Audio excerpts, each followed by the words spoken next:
Okay, hi guys. So I'm back. It's been 2 weeks. Me and Elfin cycled from Marble Arch to Amsterdam and flew back today. I just wanted to, while everything was fresh, just kind of run through my kit and basically separate all the good stuff that I made use of and all of the needless stuff that I carried around with me. And I weighed it all. And I didn't take the guitar, all the stuff that I didn't use or could have had lighter alternatives, like the 2 bottles there, amounted to around 11 kilograms. 11! So, I mean, that is a lot of weight when you think about it. And the distance I travelled and what I could have not brought. So I'd say running through on the electrical side of things, solar panel, absolute godsend. It was magical. You know, every day we were riding along, I was just generating enough energy, storing it from that into the power brick, and also into this little power brick as well, which I'd give to Elfin at night, and so he could send me the pictures that he'd taken during the day. And then I'd charge all of our gear on that. So from that I charged up the exposure torch, which allowed us to ride long into the night. This thing's more powerful than a car headlight, and it really proved itself. I mean, it lit the way for me and Elfin on numerous nights when the sun went down and we were going down dark country lanes. This thing just lit the whole place up really brightly. And that was on the dimmest setting, so yeah, it was actually really energy efficient. It really didn't use that much. I could have put it on maximum exposure, but we just didn't really need it in a lot of instances. I charged up the sat-nav, the Garmin Edge 800, which led us, you know, all the way there, which was fantastic. I charged up, what else did I charge up? This little speaker on occasion that we used. This is, I'd say, optional. I probably used it once. I'd strongly consider not bringing it next time, but to be honest, you know, if there's a group of you going, it's good when you're camped up at night, you know, get the vibes going, play a bit of music. But on that regard, you know, a lot of the time we were camping stealth, so it's no good like playing music and bringing attention to yourself. So probably won't bring that again in future. You know, I mean, we didn't use the first aid kit, but to be honest, I would bring it again, just because you never know what's going to happen and what you're going to need. So, and that's pretty lightweight and just hangs off the back seat, so probably would bring that. The Oakley's sunglasses with the clear lens and the tinted lens, really great. I mean, when we were crossing that really long bridge in Holland, they really helped me keep my eyes open with, you know, the crazy winds and everything, so that was really good. The Leatherman came in handy really well. I did notice the blade started rusting a bit, which I'm a bit nervous about, so I might take that in somewhere and have a look at that, but I think that's just because it was exposed to the elements so much. The Garmin heart rate monitor was really good for, you know, because essentially what we were doing was a marathon and not a race. It was good to see, you know, you set your limits, you set your heart rate zones, and you just operate within those, and that way, you know, you're not pushing yourself too hard. So I'm glad I brought that along. I ended up bringing all the world's travel adapters, and I only needed this one because obviously we were just in Europe, so next time I'll just bring that. The one thing I forgot, which thankfully Elfin brought, was the plug to USB adapter. So when we were in the hostels, we were using that to charge the RAV power up. So that was really good, so next time I'll make sure to remember that. The ACR, again, didn't use it, and there is a temptation after a trip like this, oh, what was the point? But there were times along the trip where it provided so much comfort to me, doing this for the first time. So, you know, I knew, like, if something happened and we were in the middle of God knows where, I could just push a button and rescue would come, and I wouldn't have to worry about trying to explain what hill or what road we were on. So that really was a comfort. I got this really last minute. It's a 1020 decibel whistle, which is great if you're in an emergency and you need to draw attention to yourself. I probably would bring the life straw again, just for emergencies, but again, didn't use it. And with the whole water thing in Europe, I mean, you're always, you know, from our trip, we were always about an hour, half an hour away from a shop where they had water, like a bar or something. So, you know, that whole, like, I don't know, like when you're going out, you feel like you're going out into the middle of the jungle or something, and you're really not in Europe. So I guess that just took one trip for me to kind of realise that it'd be alright.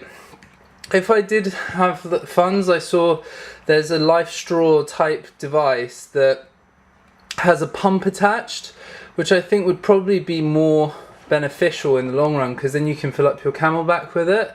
Whereas this, like, you literally have to keep stopping to drink, and that can be quite impractical if you're trying to get somewhere. So, and it's about the same size, but it's a lot more expensive. Like, the life straw is about £16. The pump thing is like 120 quid. So it kind of depends what you're doing. Again, I'd say in Europe, really like rare that you'd find yourself in such a desperate situation.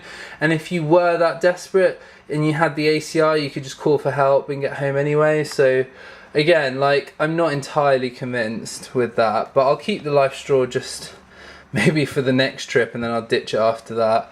Selfie stick, essential. Really glad we brought the selfie stick and attachments. If I did this again, I'd probably buy a slightly better selfie stick with a little button attached, so we can actually take selfies without having to set the timer. I got this along the road. It's like a little Gorilla Pod type thing, and it's tiny, and actually I just wrapped it around the frame of my bike. But it's quite handy, like if you can't use the selfie stick, you can wrap that around a tree or something, and get some pretty wide shots, and it weighs nothing, so it was actually pretty good. The radio was, for me, essential. I don't know how Elfin did it without one. You know, it just motivates you. You get great tunes on the radio. It's really fun as well as you're going through every country, just to tune into their radio and get a sense of their culture and their music. As we were approaching the edge of Dover, I was already picking up like French radio stations, and it just got me really excited and motivated. So, you know, when it's raining and when it's windy, it's good to have like some beats going. And like with a phone, they die so quickly, whereas with this tiny little portable radio from Philips, it's just so simple. It runs off 2 AAA batteries, and the batteries last about a day, if not a day and a half. And you can pick up AAA batteries anywhere along the road for not that much money. And also, the one thing I didn't get in time for this trip, which I'll definitely get for the next trip, is you can get a charger that plugs into the solar panel kit, which charges AAA and AA batteries from the sun. So you get rechargeable AAA and AA batteries, and then you're set. Like things like the walkie-talkies, which again, I'm really happy I brought the walkie-talkies along. I was a bit umming and ahhing about them, but it was so useful, like, because we got the sat nav to, you know, give Elfin, you know, directions when he was ahead of me or when he was behind me, warning each other about dangerous cars as they were approaching us, just having banter over the radio as well, like having a chit chat. It just really helped. Like, and when we're, you know, I don't know, a good 20 meters away from each other, or like, you know, we can say like, oh, where are you? Oh, I'm here. They also proved really useful in towns as well, like if we were going around a corner and stuff. When we're doing like hunting out areas to camp in the night, like one of us would go off. Having comms, if you can be bothered, is actually really good. We had a bit of an issue with the throat mics, because I think it was day 4, my throat mic stopped working, and we weren't sure why, but it actually turned out to be a battery issue. So if your radio stopped working, always just replace the batteries and make sure it's not a power issue, because that's what I think we went like 2 days without radios, and it was pretty shit, to be honest. So like, and it turned out I thought my mic had broke, but actually it turned out to be just the battery thing. So yeah, check your batteries. Thankfully, we were really set with power for this trip, thanks to Rev Power and their brick. The brick does, like, that's one of their most high capacity bricks, and it does around 20 charges of an iPhone, but it actually takes about 2 days to bring it up to full charge via solar.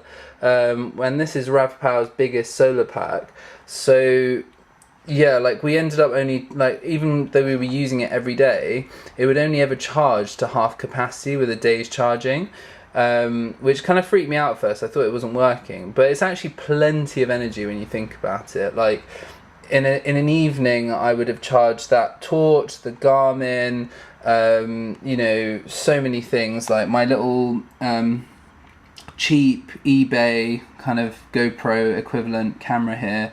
I'd charge that up every night, and I've been keeping a bit of a vlog as we've been going from country to country.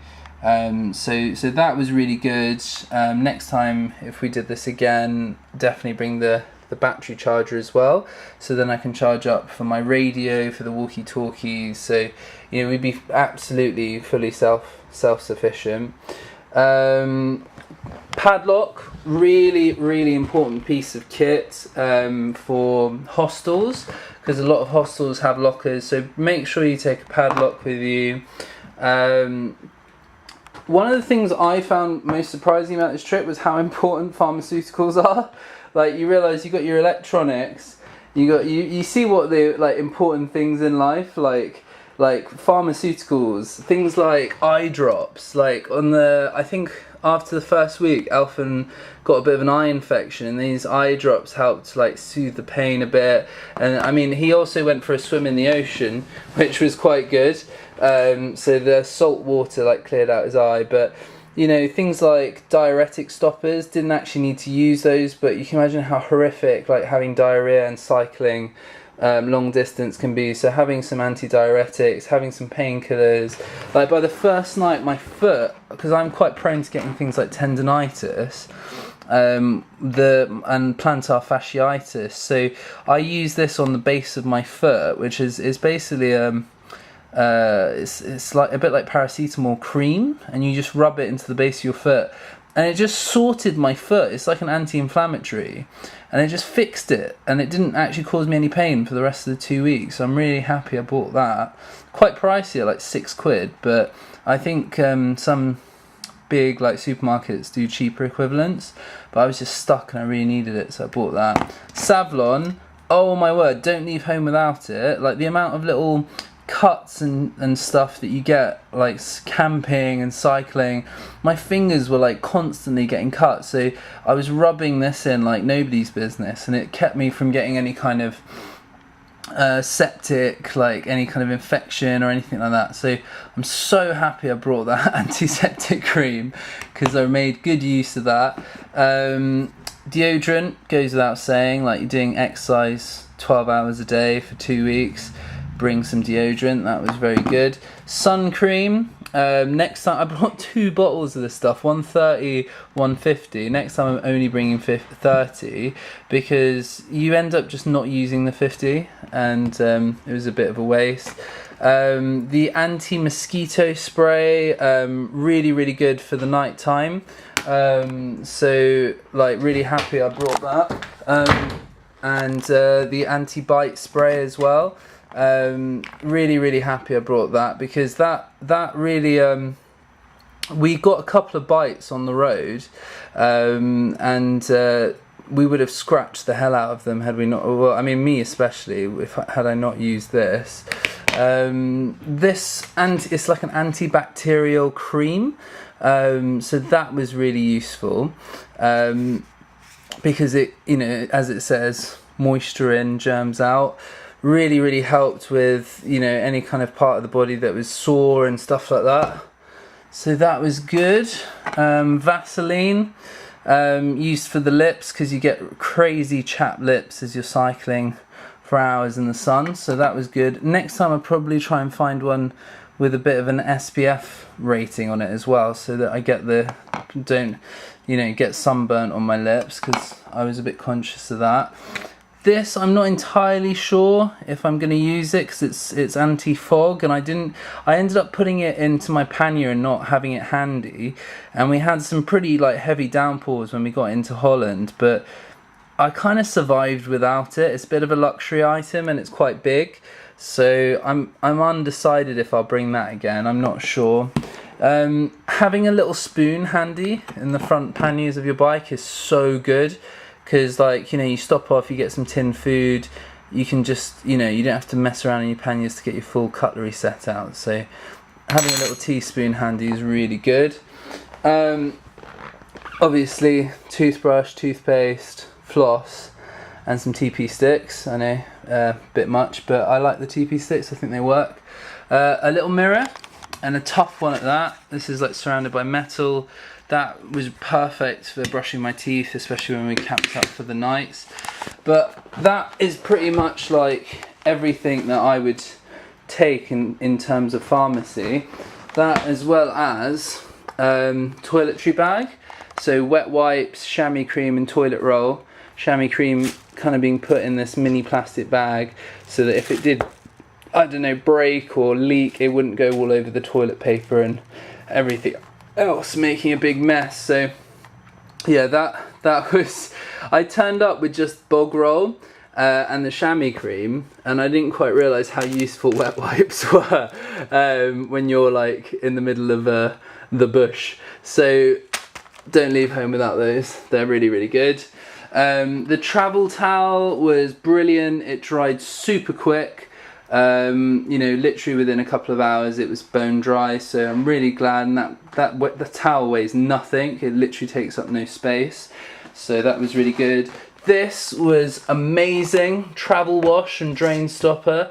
Any sink we found along the road, we could just block it up, wash all our gear in about 15 minutes, and we'd just hang it up to dry, and all of our gear was pretty quick drying, so that kept us clean and comfortable. Really happy we brought that. In terms of clothing, what can I say? The Craig Hopper short/slash trousers were fantastic. Very quick drying, super light belt. It's like a piece of material with a plastic clip, and it weighs nothing.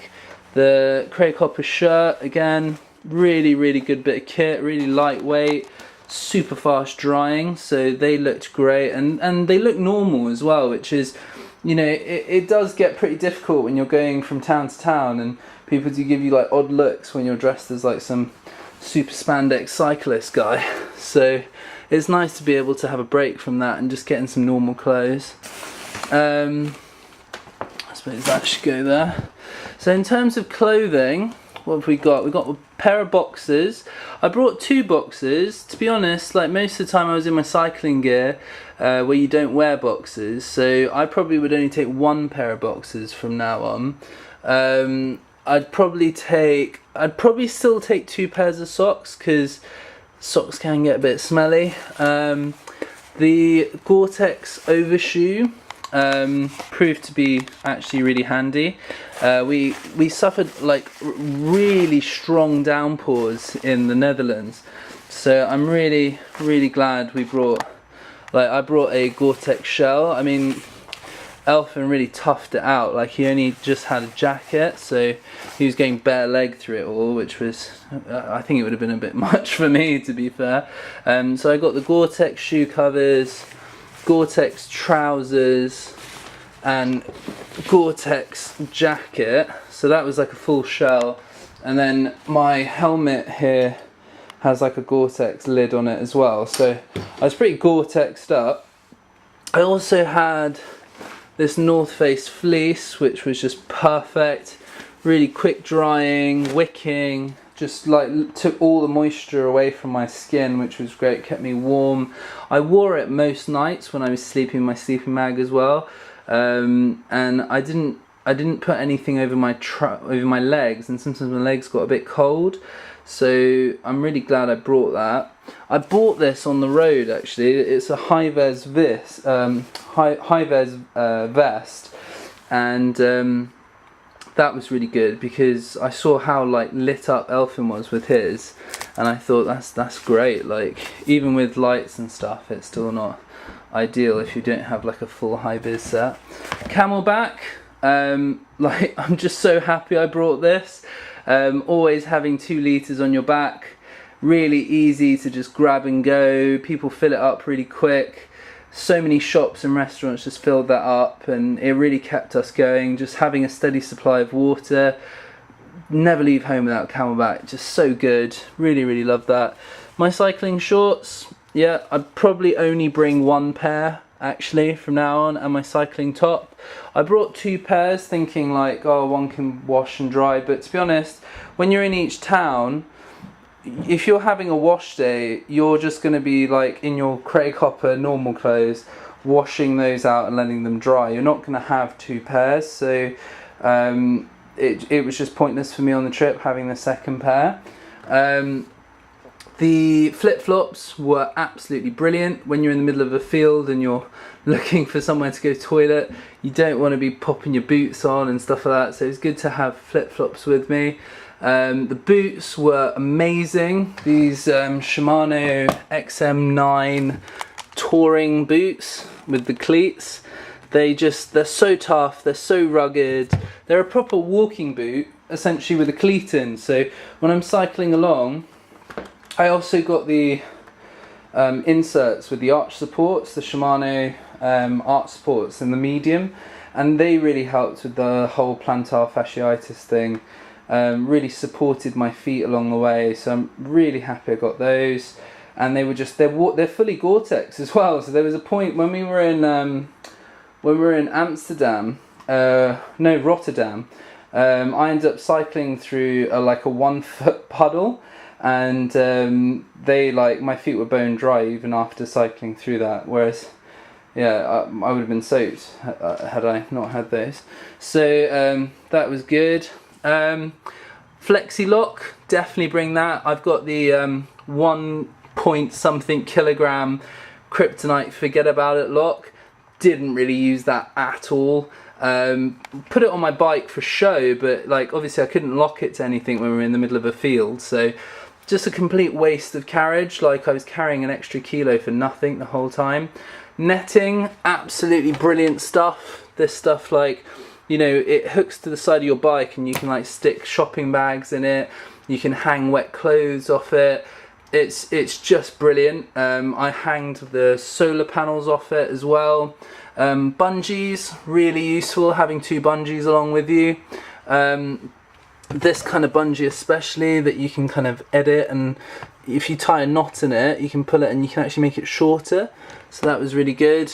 Now I had a lot of like these little bags which got really annoying at hostels, especially when it's late and you just want to get all your stuff inside, and you know, it was a bit of a faff to be honest, but they were just so useful on the road. And when you're spending like 12 hours on the road, having 2 little bags at the front of your bike full of like cereal bars and snacks and stuff, it's just so good to keep you going. I even bought this on the road. I think I got this somewhere in France, and it's like a little handlebar bag, but it's small, and I just stuffed it full of nuts and like dried fruit, like apricots, and just as we were riding I just stuffed my face with them, like especially when I felt like a little energy low. So like this one, I had my basic pharmaceuticals, so I'd have things like sun cream, the pain reliever, the Savlon, the eye drops, the Vaseline, the anti-fog, the spoon, moisturiser, just all these kind of little things that you keep reaching for through the day. Like, oh, my finger hurts, I might put a bit of Savlon on. Oh, my foot's hurting, I might quickly put a bit of that on. My eyes are drying out, but you know, just stuff like that. The itch is starting to hurt. Like, you're constantly reaching for these things, whereas things like the toothbrush and all that and the mirror can kind of go back in a pannier somewhere for grabbing at the end of the day. But yeah, these things, you do find yourself reaching for them, and like when you stop up to camp for the night, it's usually dark, and like because it's farmland and it's irrigated, there's a lot of water about, so mosquitoes, little midges, can be like quite prevalent. So having that handy to quickly spray yourself before you start setting up camp can save a lot of bites. Right, what else? Panniers. So I got these Ortlib panniers, 2 of them, and Elfin got, I think they were Altura, and his ones were slightly bigger than mine, which I don't know. Like, it was always sold to me that Ortlib like king of panniers, but I have to say, like, size is king when you're on the road, and if you've got panniers that are even like a litre or two bigger, you can just fit so much more into them. So I found myself quite limited with these, but they are crazy waterproof, and they're like, I've had them for like 5 years and they've never steered me wrong. It's just, I kind of wish I had more like space, but then doing this video you realise actually I didn't need it. Like, a lot of the stuff that I packed I didn't need, and I'll walk you through all the stuff that I didn't need. This, I know it takes a bit of space, it's quite like luxurious, but it's actually like a little mat to sit on, and it folds out. Now you might, like, pre-trip think that's just stupid, why would you bring that, but the amount of times I used it when I finally bought it about halfway through the trip, it's unbelievable. And it's like things like, I don't know, say if you need to true your wheel and you need to put your knee down on the ground for like half an hour while you're trying to true this wheel, and like Elfin's trying to pick up the bike and all this kind of stuff, and your knee is just hurting from the concrete. I know it's a bit of a wimp thing to do, but it was just so nice. Like, even like when we're stopping for lunch and sitting on the grass, it's good to have a little padded seat. And I was thinking of like different kinds of seats, like, you know, these little tripod seats, something really lightweight.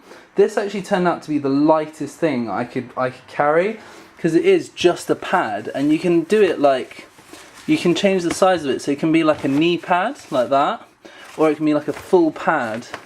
I'll put the clean side, so then you can sit on it. So it's actually really, really handy, and that's by Caramore. I got it for like €6 from Sports Direct somewhere, I think it was Antwerp. But yeah, that was really useful. The bivy bag, I like it. It's really lightweight. I ended up having a big change in my sleeping thing. So I threw away the original sleeping bag I was sleeping with because it was rubbish. Like, I was freezing every night. Ended up getting this for like pretty much €80 from a camping shop we found along the way. But this is like, what, a millet, and it's rated comfort down to 10, and then comfort limit down to 6 degrees. So this, and it's really lightweight. I mean, it was a lot to pay on the road, to be fair, but I was just like, when you're freezing every night, you just don't care, you just want something, you just want to be warm. So I ended up getting that, and I got like this really stupid advice off YouTube, which, like, don't do it. Someone said, like, you don't need to take a full sleeping mat, like take a 3/4 length one because it's more lightweight and you don't need it. And like, the bottoms of my legs were freezing every night, like from my knee down to my like foot, they were just frozen. I was trying to like reframe it, make it really positive, saying, oh yeah, the cold is good for my feet because, like, you know, it's stopping like whatever, like people like do ice baths and stuff for their limbs, and I was like, what am I even saying? Like, I'm just cold. So I ended up buying this from Halfords when we got to Dover. Cost me like 15 quid, but I was so happy I got it. It's a full length sleeping mat, it's self-inflating, and like that night when we camped, when we got across to Calais, I was just so comfortable for the first time. So definitely recommend. Full length sleeping bag, as warm a sleeping mat as warm a sleeping bag as you can get. I packed an ultralight down jacket, which actually came in handy a lot of the time, and this again, bit of a luxury item, but it's a little air travel pillow which I picked up on the road, and I used it every night, and it just made me so comfortable compared to the I had like one of these airplane pillows, and it was just like, you're trying to like sleep on it, but it keeps moving, you keep falling in the hole in the middle of it. So this is like a proper pillow, and it packs down really small because it's inflatable. So it's not like, you get some weird camping pillows that are like essentially like they've got like filling in them, so you can't pack them down, which is just completely like defies the point. So I would say this is the best one. It's got, you know, it's an air core travel pillow, and like after a long day's riding, it's so nice to have just, you know, something to stick under your head that's nice and soft. But I guess some people would say that's needless as well, but I quite liked it. Back to the bivy bag. Elfin brought a one-man tent, or it was supposedly a two-man tent, but it was, I don't know how, but he managed to like pack it down quite small. I probably would use the bivy bag again, because the only problems I was having was with the sleeping bag, because it wasn't warm enough. Your bivy bag is only as warm as your sleeping bag. It did keep me dry on some really wet nights. I mean, this has a rating of, it's a hydrostatic head of 7,000 millimeters, so it's supposed to be really, really dry. It's by Proforce, and it did a great job. It's like anti-mosquito and stuff. And once I spent a couple of nights in it, I was all right with it. I managed to get everything in it as well. Like I got my power set in there to charge up. I got my boots in there in a plastic bag. I got, you know, my water bottle and stuff like that. So I was all right with it. The only thing is, like, I guess, like with the bivy bag, it's good to camouflage. So if you're going out on your own and you don't want to be like seen in the mornings, it's much easier to cam up like a bivy bag and be a bit more invisible. But you can't put your panniers in it. So I guess like the one thing that I was saying to Alfred along the trip as well is, if we were doing this again, I'd probably buy like a black tarp, and then with the black tarp I could just cover all my kit. And also when you're in like a shopping centre and you're waiting for your friend to go and do shopping and stuff, you can cover the bikes, and it just stops people's eyes wandering, and you know, you're getting a bit worried that someone's gonna rob you and stuff. So I saw a nice tarp on Amazon for like 15 quid that's like massive and ripstop and stuff like that. So, you know, if I was to use the bivy bag and leave these, because I was actually leaving these panniers in Elfin's tent, but if I was on my own, I guess I'd have to like cover them with a tarp or something so they weren't spotted.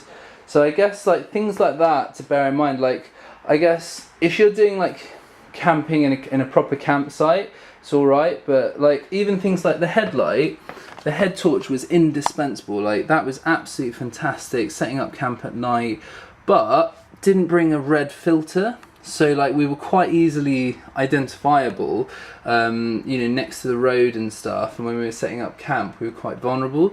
So I think like in future putting a little red filter on that would help stop detection.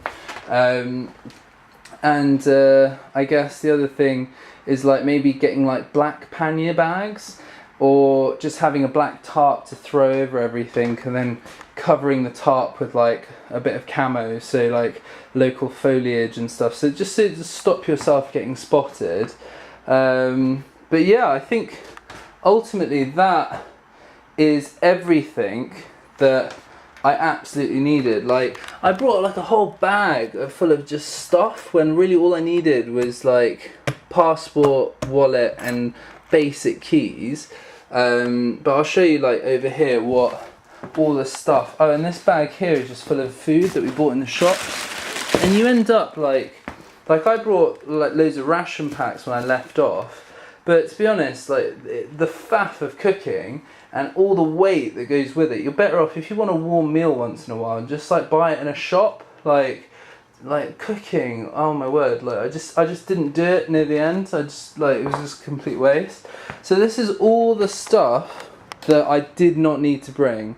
Ignore the guitar, I don't know why that's there, but literally it amounts to 11 kilograms worth of stuff. It's crazy. So as I said, I was really cold the first couple of nights, and when I got my new sleeping bag, I got this liner just in case as well, but I didn't use it. So even on the coldest nights, I didn't really use that, so I don't think that was necessary. Lube, completely didn't need dry lube for my chain because it was just 2 weeks, so I don't know.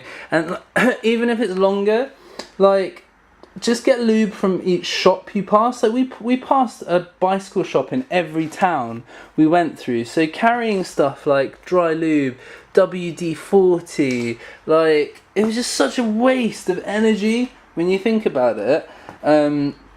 Like I took a full cook set, like washing up liquid, sponge, little travel spatula. I mean, what was I doing?